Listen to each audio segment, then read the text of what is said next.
while we were sitting there, I'm going, I'm thirsty, so I got lucky that I'm the last one. I get something to drink here. So Father kind of asked me a couple months ago, he said, have you ever talked at the Andrew dinner? I said, no, I haven't. He said, okay, could you talk at the next one? I said, let me check my calendar. When is it? He said, well, it's this date, the day that we're here today. I said, there's Monday Night Football that night. You're asking me to give up Monday Night Football to come here tonight? And I gave up Monday Night Football to be here to speak to you. So, and I figure, since I'm missing football, I will punish you by having to listen to me talking for a while. So my vocation story starts a little differently than most of the other guys in the room here. My vocation story basically starts when I was in high school. I was involved in my home parish of St. Michael's in Cherville. And at a dinner that they were having, we just had a brand new pastor come in, Father Conley. And Father Patrick Conley at the dinner, he turned to me, he said, so are you going to go into the seminary? I said, no, I don't want to go to the seminary. Why would I want to do that? So that was the end of that story. He stopped talking to me about that. I went away to Purdue University to study nuclear engineering. As I was there, my freshman year, I took a nuclear engineering class. And I hated it, okay? So I'm taking this nuclear engineering class, and I thought, well, I'm dropping that. And then all of a sudden, I had to think about, what do I want to do with the rest of my life? What things was I good at? What things was I not good at? What things I liked? What things I disliked? And I prayed about it. And the idea of priesthood kept coming back to me over and over again. But I thought it was a fleeting moment, like we have all those little ideas in our lives, At one time I probably wanted to be a fireman too, so it wasn't a big idea that I thought I wanted to be a priest at that time.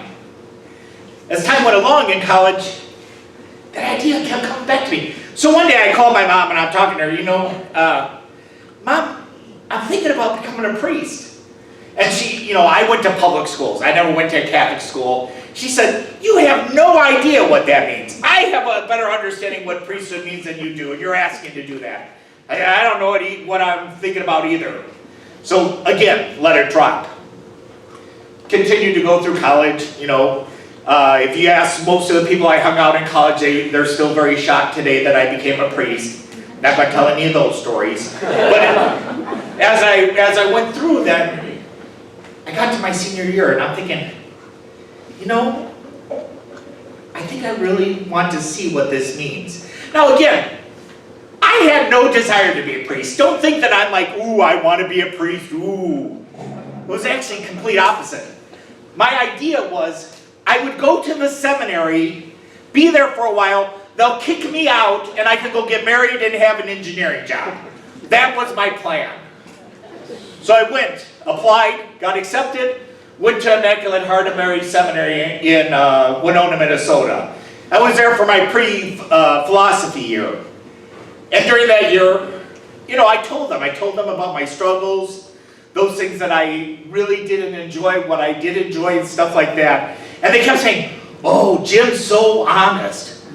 No, Jim is honest because he wants to get kicked out. At the end of that year, they said, isn't he great? He is very different than all of our seminarians. And the spiritual director of the house said, yeah, but wouldn't it be good if all of our priests were like him? Yeah, my idea was they just didn't know me yet. So, I finished up that year of pre-theology and went to Sacred Heart in Detroit to study my theology studies. And went there, great seminary. Again, just going through the things. I'm learning to pray more. I'm learning how to interact with people more. I'm enjoying myself at the seminary. It's a great time in the seminary, actually. But the first year happened, and they're saying good things about me. Second year happened. Again, great things are happening. And then after the first semester, my third year, this happened. Dave, I want you to tell them what happened. All right, I'll be happy to. Because he's a part of the story. He doesn't know that I was going to call him up for this. I remember this very well. It was the third year of theology, and I was on the first floor. Jim was on the third floor. I ran up to his room. I don't know why. I knocked on his door, and he's like, who is it? I said, it's Dave. Can I come in?